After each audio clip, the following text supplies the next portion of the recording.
नमस्कार दोस्तों, reality classes में आपका स्वागत है। इस वीडियो में हम लोग अपना 9th नंबर का मॉक टेस्ट है उसको सॉल्व करेंगे। 100 क्वेश्चन है इसमें और लगभग 45 मिनट में आपको 100 क्वेश्चन में यहाँ पे कंप्लीट कराऊंगा। चलिए स्टार्ट करते हैं। क्वेश्चन नंबर 1 से क्या बोल रहा है, निम्नलिखित में से कौन सही सुमेलित नहीं है?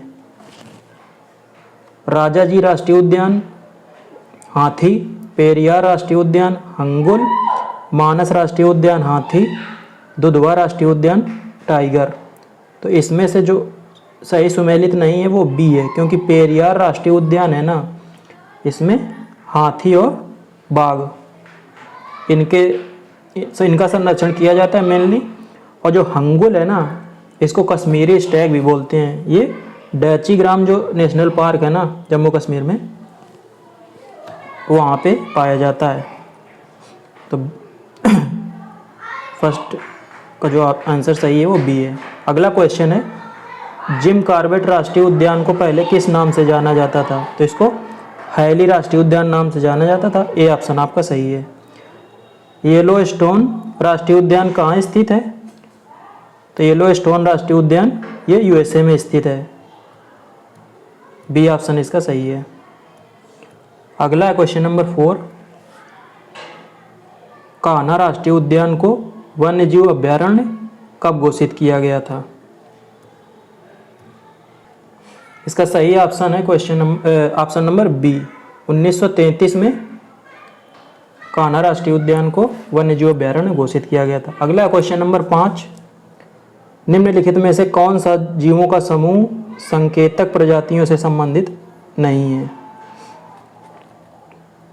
ऑप्शन है मोलस्क, लाइकेन, ग्रीसवुड या यूरिचियो पीसिस लेकोनेटी। इकोलॉजिकल जो संकेतक होते हैं ना, ये जो 3 है पहले के, ये इनके एग्जाम्पल है, लेकिन जो डी ऑप्शन है ना वो संकेतक के रूप में नहीं हो, संकेतक का कार्य नहीं करते हैं। अगला है क्वेश्चन नंबर 6, एक पारिस्थितिक प्ररूप जाति का एक प्रकार है जिसमें पर्यावरणीय रूप से प्रेरित विविधताएं होती हैं। ऑप्शन है अस्थायी, आनुवंशिक रूप से स्थिर, आनुवंशिक रूप से संबंधित नहीं होती हैं, या उपरोक्त में से कोई नहीं। तो बोल रहा है कि जिसमें पर्यावरणीय रूप से प्रेरित विविधताएं होती हैं तो आनुवंशिक रूप से ये स्थिर होना चाहिए। बी ऑप्शन इसका सही है। अगला क्वेश्चन नंबर 7, निम्नलिखित में से कौन से एक ही पोषण स्तर पर होते हैं? ट्रॉफिक लेवल जो होते हैं ना फूड चेन में, तो ये यहाँ पे ये क्वेश्चन पूछ रहा है कि ये जो दो के समूह में दिए गए हैं जंतु, इनमें कौन एक ही ट्रॉफिक लेवल में है? हिरन और मधुमक्खी, गाय और कौवा, केचुआ और मेंढक, सांप और गिद्ध। तो इसका ए ऑप्शन आपका सही है, क्योंकि गाय और कौवा, तो कौवा है ना ये मांसाहारी भी है जबकि गाय तो है नहीं। ऐसे ही सांप और गिद्ध, तो सांप को तो गिद्ध खा जाता है, और केंचुआ और मेंढक, तो केंचुआ को मेंढक भी खा जाते हैं। अगला क्वेश्चन नंबर 8 क्या बोल रहा है, चराई खाद्य श्रृंखलाओं मतलब ग्रेजिंग फूड चेन जो है, तो ग्रेजिंग फूड चेन है ना वो घास से स्टार्ट होती है, घास फूस से। तो इसकी एक सरलीकृत अवधारणा में सांपों को किस स्थान पर रखा जाता है, ये पूछ रहा है। और ये question Allahabad high court ARO exam में 2020 में पूछा गया है।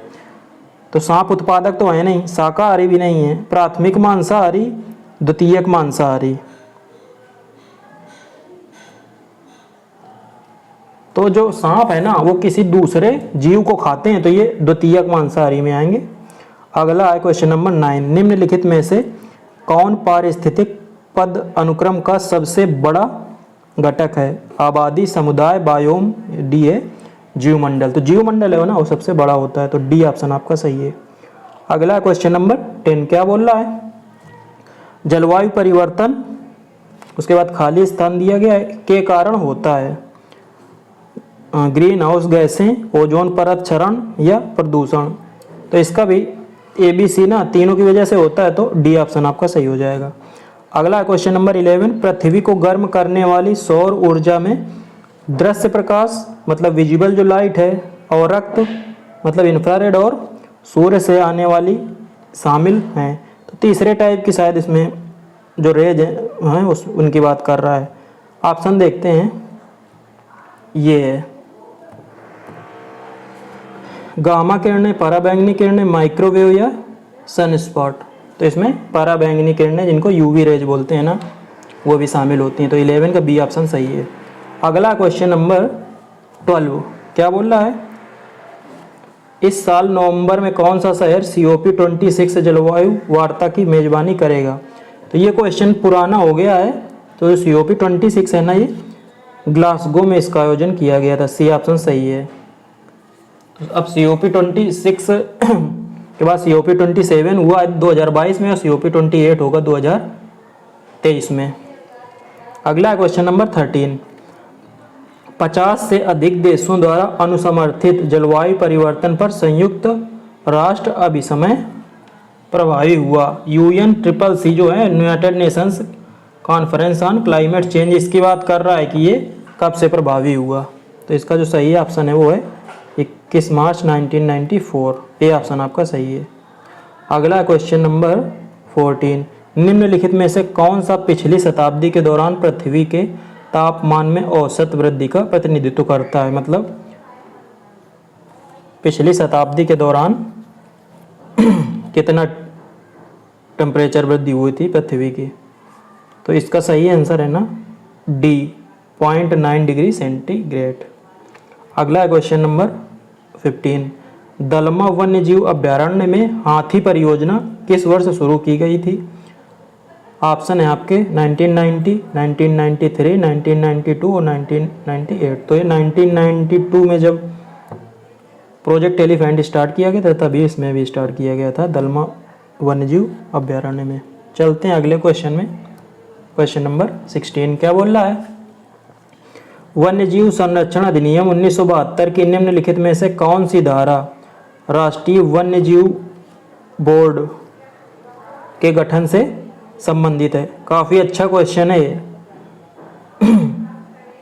तो इसका सही आंसर है सी, धारा 5A है ना, वो राष्ट्रीय वन्यजीव बोर्ड के गठन से संबंधित है। चलते हैं अगले क्वेश्चन में। क्वेश्चन नंबर 17 क्या बोल रहा है, वन संरक्षण अधिनियम 1980 के तहत गैर वन उद्देश्यों के लिए वन भूमि के परिवर्तन की प्रक्रिया क्या है। ऑप्शन देखते हैं, किसी प्रक्रिया की आवश्यकता नहीं है, केंद्र सरकार की पूर्व स्वीकृति आवश्यक है, या राज्य सरकार की पूर्व स्वीकृति आवश्यक है, या स्थानीय सरकार से पूर्व अनुमोदन की आवश्यकता है। तो इसका सही आंसर है बी, केंद्र सरकार की पूर्व अनुमति की आवश्यकता है। चलते हैं अगले क्वेश्चन में। क्वेश्चन नंबर 18 क्या बोल रहा है, जो 1988 की राष्ट्रीय वन नीति के कार्यान्वयन में स्थानीय समुदायों की क्या भूमिका है। ए ऑप्शन है भागीदारी और बी ऑप्शन है प्रबंधन। तो दोनों मतलब भागीदारी और प्रबंधन दोनों में भूमिका है स्थानीय समुदायों की। तो आपका सी ऑप्शन सही हो जाएगा। अगला है क्वेश्चन नंबर 19 क्या बोल रहा है, राष्ट्रीय वन नीति के सामान्य सिद्धांत हैं। ऑप्शन है ए है संरक्षण के लिए बुनियादी सिद्धांतों और लक्ष्यों की गणना करना, और जो दूसरा ऑप्शन है दिया है सामाजिक आर्थिक पारिस्थितिक आवश्यकताओं को पूरा करने के लिए देश में वन संसाधनों का विकास। तो 19 का जो ए और बी है दोनों सही है, तो आपका सी ऑप्शन सही हो जाएगा। अगला क्वेश्चन नंबर 20, राष्ट्रीय वन्यजीव कार्य योजना NWAP के तहत स्थापित वन्यजीव अपराध नियंत्रण ब्यूरो, इसका मुख्य उद्देश्य क्या है। ऑप्शन है वन्यजीव उत्पादों के व्यापार को बढ़ावा देना, ये तो बिल्कुल गलत है। वनों की कटाई को बढ़ाना, ये भी गलत है। वन्यजीव अपराधों को नियंत्रित करने और रोकने के लिए, जो 20वां का सी है ना, यही सही है। इको टूरिज्म को बढ़ावा देना, इससे अपराध नियंत्रण ब्यूरो है ना, तो वन्यजीव अपराध को नियंत्रित करने और रोकने के लिए। तो 20 का सी ऑप्शन आपका सही है। चलते हैं अगले क्वेश्चन में, क्वेश्चन नंबर 21। क्या बोल रहा है, निम्नलिखित में से कौन आरक्षित वन और संरक्षित वनों के बीच अंतर है। ऑप्शन देखते हैं। आरक्षित वन जनता के लिए खुले हैं और जबकि संरक्षित नहीं, तो जनता के लिए खुले तो ना, इनमें से कोई भी नहीं है। अगला है, आरक्षित वनों में लकड़ी काटने, चराने और शिकार जैसी गतिविधियों की अनुमति है, ये तो गलत है। आरक्षित वनों में बोल रहा है इन पर प्रतिबंध लगा दिया जाता है, जबकि इनकी स्थानीय समुदायों के अधिकार दिए जाते हैं। सी ऑप्शन जो है ना आपका वो सही है। अगला क्वेश्चन है क्वेश्चन नंबर 22। कुल वन क्षेत्र में आरक्षित वनों का प्रतिशत कितना है। तो 2/3 है, तो लगभग कितना हो जाएगा, 2/3 वैसे होना चाहिए, लेकिन 54.4% ना, ए ऑप्शन है ना वो अभी है। अगला क्वेश्चन नंबर 23। भारत में कुल वन क्षेत्र का 1/3 भाग किस वन की श्रेणी में आता है। तो 1/3 आते हैं संरक्षित वन की श्रेणी में, तो 23 का आपका सी ऑप्शन सही हो जाएगा। चलते हैं अगले क्वेश्चन में 24। क्या बोल रहा है, निम्नलिखित में से कौन सा भारत का पहला आरक्षित वन है। तो भारत का पहला आरक्षित वन है ये जो दिया गया है ना आपका सतपुड़ा राष्ट्रीय उद्यान, मध्य प्रदेश में पड़ता है। अगले क्वेश्चन पे चलते हैं, क्वेश्चन नंबर 25। क्या बोल रहा है, इको सेंसिटिव जोन में कौन सी गतिविधियां प्रतिबंधित हैं। कृषि गतिविधियां, खनन गतिविधियां, ए और बी दोनों, इनमें से कोई नहीं है, इनमें से दोनों, तो आपका सी ऑप्शन सही है, ये दोनों गतिविधियां प्रतिबंधित हैं। अगला क्वेश्चन नंबर 26। क्या बोल रहा है, इको सेंसिटिव जोन को इस रूप में भी जाना जाता है, पारिस्थितिक रूप से नाजुक क्षेत्र। हिंदी इसकी यही है, पारिस्थितिक रूप से नाजुक क्षेत्र। 26 का ए ऑप्शन सही है। अगला है, पेंच टाइगर रिजर्व किस राज्य में स्थित है। तो ये मध्य प्रदेश में, बी ऑप्शन आपका सही है। अगला क्वेश्चन नंबर 28। अचानक मार टाइगर रिजर्व किस राज्य में स्थित है। ये छत्तीसगढ़ में स्थित है, आपका डी ऑप्शन सही है। चलते हैं अगले क्वेश्चन नंबर 29 में। क्या बोल रहा है, कार्बन क्रेडिट खरीदने और बेचने का प्राथमिक तंत्र क्या है। शेयर बाजार, कार्बन एक्सचेंज, कमोडिटी बाजार या अचल संपत्ति बाजार। तो इसका बी ऑप्शन सही है, कार्बन एक्सचेंज है ना, वहाँ पे कार्बन क्रेडिट को खरीदा और बेचा जाता है। अगला क्वेश्चन है क्वेश्चन नंबर 30। क्या बोल रहा है, नीचे दिए गए कथनों में से कौन सा या कौन से कार्बन ऑफसेट के संबंध में सही है। Carbon offset green house gas उत्सर्जन में कमी का श्रेय है, तो पहला तो सही है। दूसरा ऑप्शन है, कार्बन ऑफसेट मात्रा निर्धारित की जाती है और मीट्रिक टन कार्बन डाइऑक्साइड समतुल्य CO2 इक्विवेलेंट में बेची जाती है। दोनों सही है, तो आपका सी ऑप्शन सही हो जाएगा। अगला क्वेश्चन नंबर 31। कार्बन क्रेडिट का उपयोग करने का प्राथमिक लाभ क्या है। ऊर्जा लागत कम करना, अच्छे ऊर्जा स्रोतों के उपयोग को प्रोत्साहित करना, ग्रीन हाउस गैस उत्सर्जन को कम करना या हवा की गुणवत्ता में सुधार करना। तो जो इसका प्राथमिक लाभ है ना वो है ग्रीन हाउस गैस उत्सर्जन को कम करना। सी ऑप्शन आपका सही है। अगला क्वेश्चन नंबर 32। क्या बोल रहा है, टांका या कुंड नामक वर्षा जल संचयन संरचना भारत के किन राज्यों में लागू की गई है। ऑप्शन देखते हैं। 32 गुजरात, महाराष्ट्र, राजस्थान और हरियाणा। तो ये राजस्थान में लागू की गई है। सी ऑप्शन आपका सही है। अगला क्वेश्चन नंबर 33। बोला कौन जल संरक्षण का तरीका नहीं है। तो इसका ए ऑप्शन है ना वो जल संरक्षण का तरीका वनीकरण में नहीं आता है, मतलब। तो आपका 33 का ए ऑप्शन सही हो जाएगा। वन जल संरक्षण में भाग लेते हैं, मतलब योगदान रहता है, लेकिन ये जल संरक्षण दूसरा तरीका है, मतलब ऐसे बोल रहा है कि जल संरक्षण की विधि। अगला क्वेश्चन नंबर 34। मृदा अपरदन का प्रमुख कारण क्या है। चराई, वनों की कटाई, अस्थिर खेती के तरीके या शहरीकरण। इसका जो सबसे सटीक है वो सी ऑप्शन है आपका। अगला क्वेश्चन नंबर 35। मृदा और नमी संरक्षण प्रथाओं का मुख्य उद्देश्य क्या है। मिट्टी की उर्वरता बढ़ाने के लिए। ये लोग ए और बी हैं वो सेम दिए गए हैं।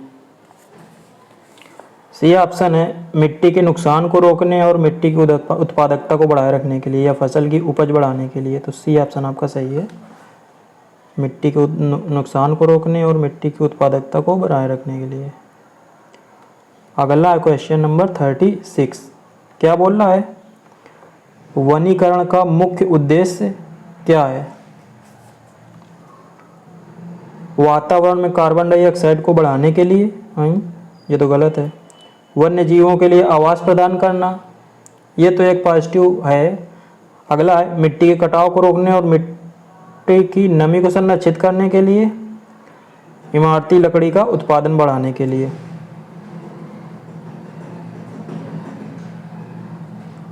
तो इसका 36 का है ना, जो ऑप्शन इसमें दिए गए हैं उस हिसाब से सी ऑप्शन आपका सही है। अगला क्वेश्चन नंबर 37। कृषि वानिकी क्या है?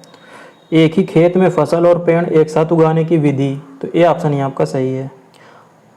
अगला है क्वेश्चन नंबर 38। वनीकरण और वनों की कटाई के बीच, वनीकरण और वनों की कटाई के बीच मुख्य अंतर क्या है? ऑप्शन देखते हैं। वनीकरण में पेड़ लगाना शामिल है, जबकि वनों की कटाई में उन्हें काटना शामिल है। ये ऑप्शन आपका सही है। वनीकरण मतलब पेड़ों को लगाना और वन की कटाई तो मतलब उनकी कटाई करना।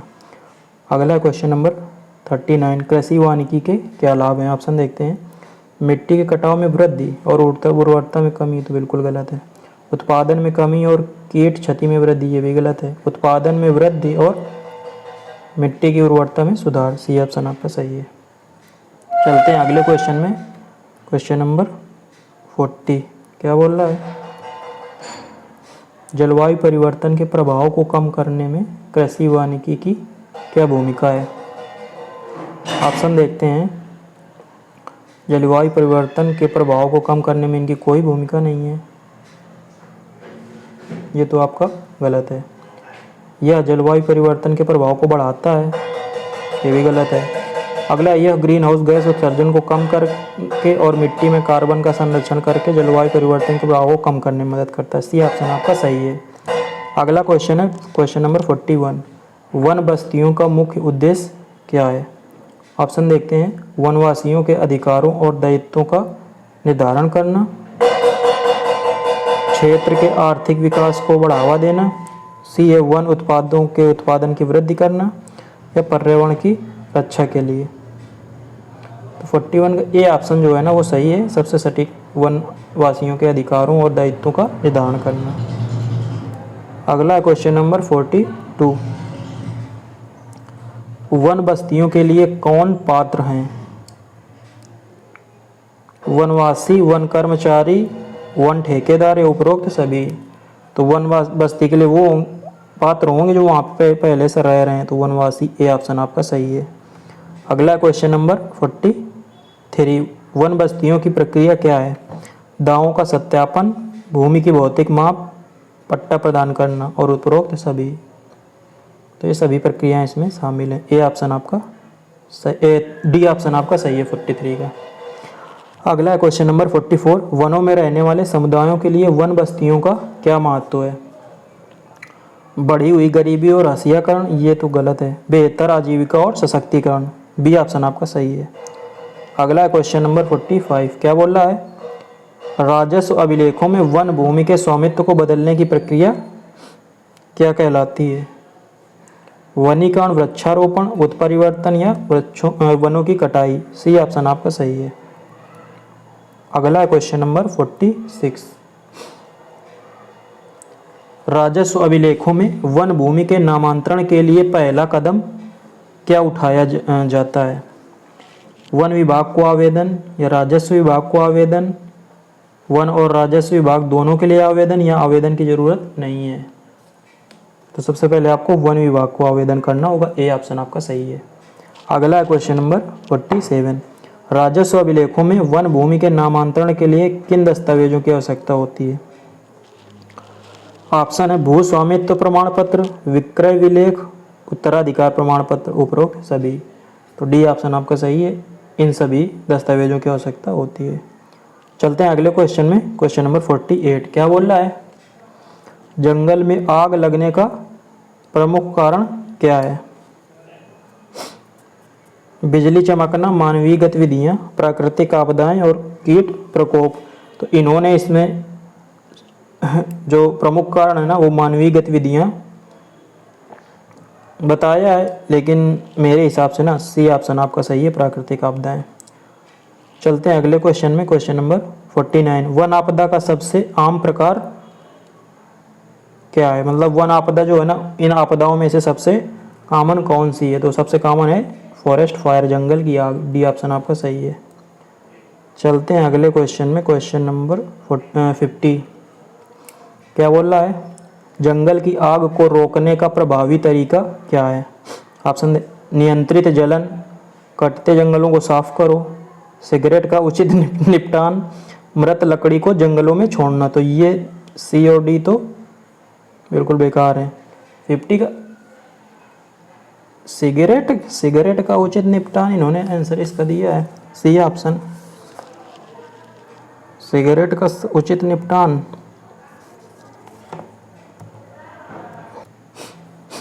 इसका जो ये जो क्वेश्चन के ऑप्शन है ना, ये मुझे कुछ सही लग नहीं रहे हैं, तो इस क्वेश्चन को आप स्किप कर सकते हैं। अगला क्वेश्चन नंबर 51। जंगल की आग का पर्यावरण पर क्या प्रभाव पड़ता है? कार्बन डाइऑक्साइड के स्तर को ये बढ़ाते हैं, ये ऑप्शन आपका सही है। अगला क्वेश्चन नंबर 52। हम तूफानों से वनों की रक्षा कैसे कर सकते हैं? वनीकरण, लॉगिंग, पवन टरबाइनों का निर्माण, तेजी से बढ़ने वाली प्रजातियों का रोपण। तो ये ऑप्शन आपका सही है। जितने ज़्यादा घने वन होंगे ना तो उससे कम नुकसान होगा। अगला क्वेश्चन नंबर 53। मानव भोग के लिए उपयोग किए जाने वाले वनों से प्राप्त उत्पादों को क्या कहते हैं? वन उपज। 53 का ऑप्शन देख लेते हैं। वन उपज दिया है ना वो सबसे पहले।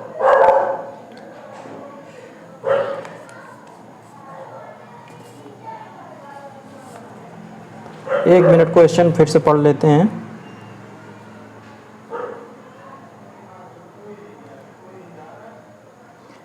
मानव उपभोग के लिए उपयोग किए जाने वाले, इन्होंने इसका आंसर है ना डी दिया है, गैर इमारती वन उत्पाद। तो इसमें वो शामिल है, मतलब लकड़ी के अलावा बाकी जो प्रोडक्ट है ना वो इसमें शामिल है, लेकिन ए ऑप्शन इनके क्वेश्चन के हिसाब से मेरे हिसाब से सबसे सटीक है। चलते हैं अगले क्वेश्चन में, क्वेश्चन नंबर 54। निम्नलिखित में से किसे भारत में सबसे महत्वपूर्ण वन उपज माना जाता है? सागौन की लकड़ी, बांस, चंदन और शीशम। तो इसका सही आंसर इन्होंने दिया है बी, बांस। अगला क्वेश्चन नंबर 55। रेजिन टैपिंग क्या है? ऑप्शन है पेड़ों से रस एकत्र करने की प्रक्रिया, पेड़ों से लैटेक्स इकट्ठा करने की प्रक्रिया, पेड़ों से राल इकट्ठा करने की प्रक्रिया, या पेड़ों से तेल इकट्ठा करने की प्रक्रिया। तो रेजिन टैपिंग होती है पेड़ों से राल इकट्ठा करने की प्रक्रिया। सी ऑप्शन आपका सही है। अगला क्वेश्चन है क्वेश्चन नंबर 56। क्या बोल रहा है? वन प्रमाणन का उद्देश्य क्या है? यह सुनिश्चित करने के लिए कि वनों का प्रबंधन स्थायी और जिम्मेदार तरीके से किया जाता है। ये ऑप्शन है ना यही सही है। जो वन प्रमाणन है ना उसमें जिन प्रोडक्ट्स को सर्टिफिकेशन मिला है तो पता चलता है कि ये वनों का स्थायी प्रबंधन करके इनको वहाँ से निकाल लिया गया यूज, मतलब वनों से वही प्रोडक्ट लिए गए हैं जिससे वनों में निगेटिव इम्पैक्ट ना पड़े। अगला क्वेश्चन नंबर 57। किस संगठन ने फॉरेस्ट स्टीवर्डशिप काउंसिल FSC की स्थापना की?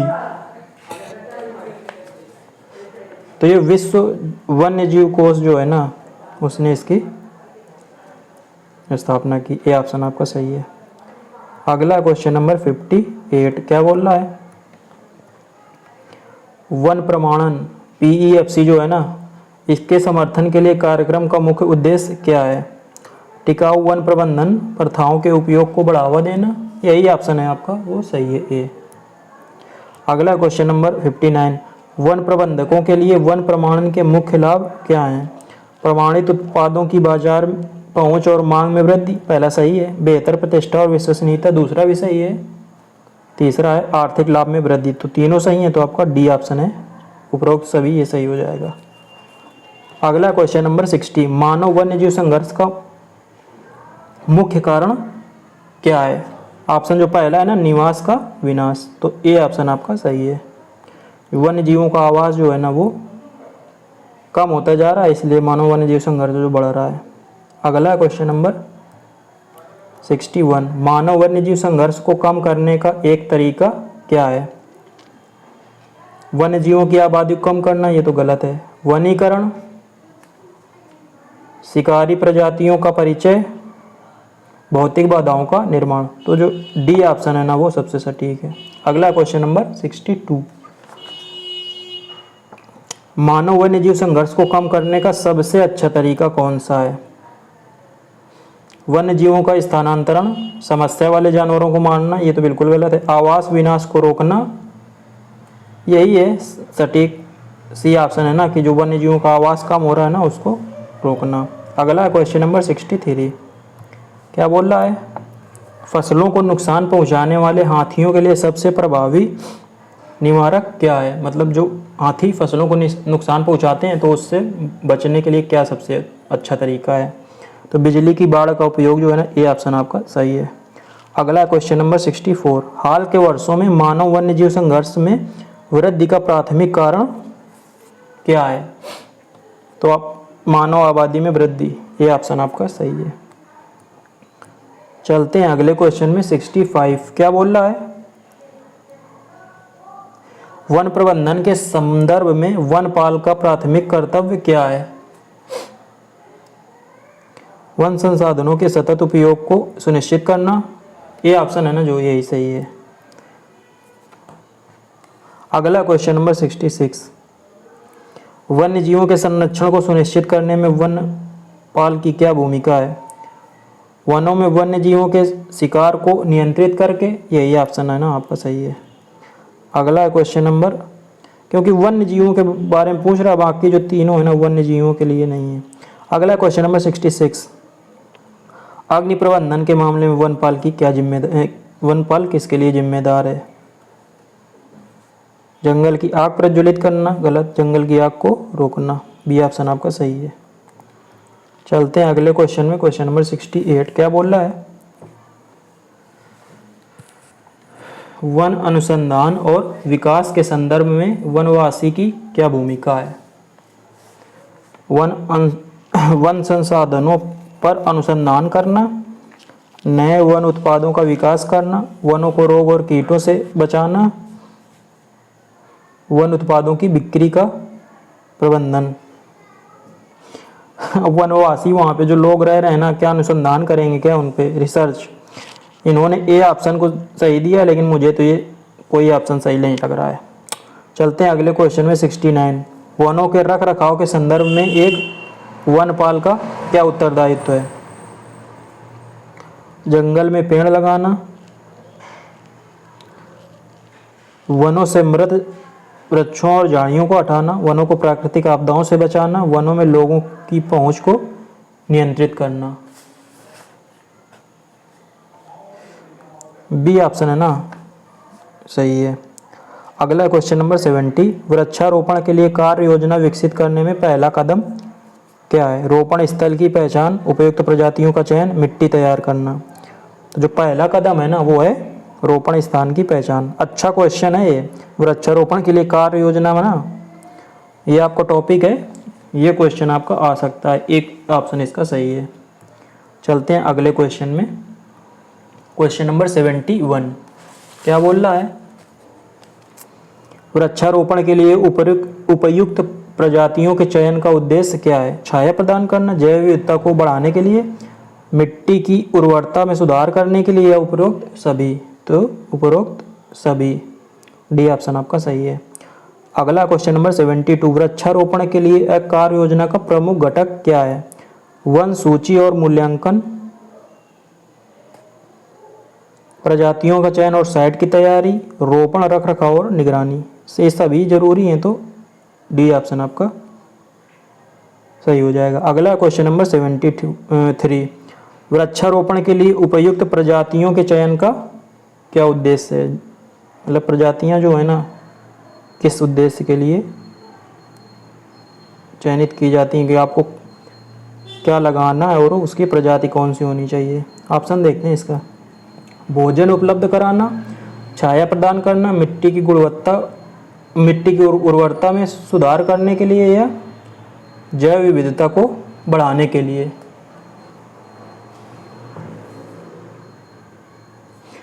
इसका मुझे कोई ऑप्शन जो है ना वो सटीक नहीं लग रहा है। अब भोजन, इन्होंने इसमें ना डी ऑप्शन को सही माना है, जैव विविधता को बढ़ाने के लिए। चलते हैं अगले क्वेश्चन में। क्वेश्चन नंबर 74 क्या बोल रहा है? वृक्षारोपण की कार्य योजना में मिट्टी तैयार करने का क्या महत्व है?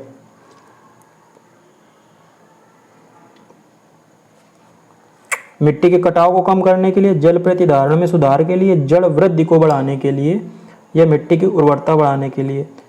तो मिट्टी तैयार करने से क्या होगा कि जो पेड़ की जड़ें हैं ना उनको नीचे बढ़ने में आसानी होगी, तो वही सी ऑप्शन आपका सही है, जड़ वृद्धि को बढ़ाने के लिए। अगला क्वेश्चन नंबर 75 क्या बोल रहा है? वृक्षारोपण की कार्य योजना में पौधों को पर्याप्त जल उपलब्ध कराने का क्या उद्देश्य है?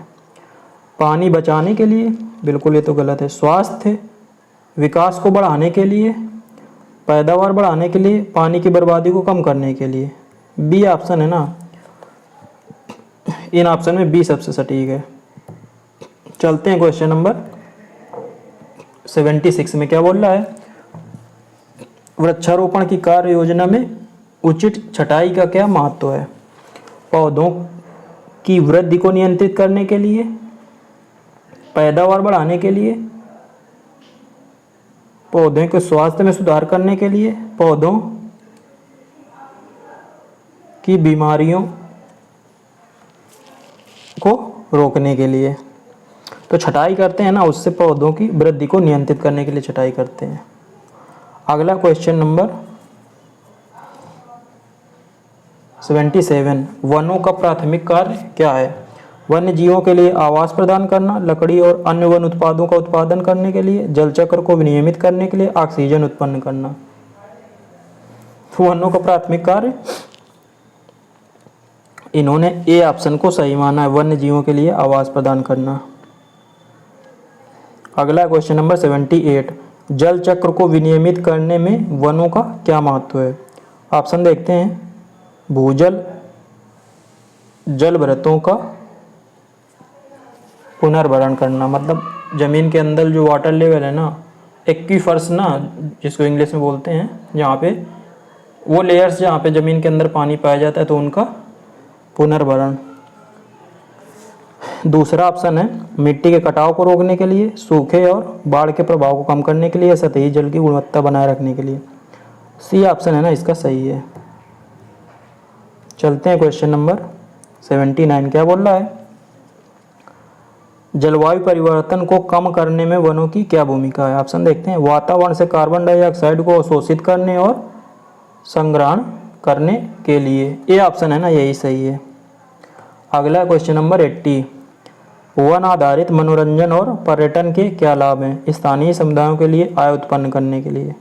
ये ऑप्शन है ना, यही सबसे सटीक है। अगला क्वेश्चन नंबर 81 जैव विविधता के समर्थन में वनों का क्या महत्व है? प्रजातियों की एक विस्तृत श्रृंखला के लिए आवास प्रदान करने के लिए। अब जैव विविधता की बात कर रहा है तो ये ऑप्शन ही सही है। अगला क्वेश्चन नंबर 82 क्या बोल रहा है? वन संरक्षण का मुख्य उद्देश्य है। ऑप्शन देखते हैं। वन पारिस्थितिकी तंत्र की रक्षा और रख रखाव के लिए। ये ऑप्शन है ना, यही सही है। अगला क्वेश्चन नंबर 83 वन संरक्षण में संरक्षित क्षेत्रों की क्या भूमिका है? जैव विविधता के संरक्षण के लिए, स्थायी वन प्रबंधन प्रथाओं को बढ़ावा देना, वन्य जीवों के लिए आवास प्रदान करना, वैज्ञानिक अनुसंधान का समर्थन करना।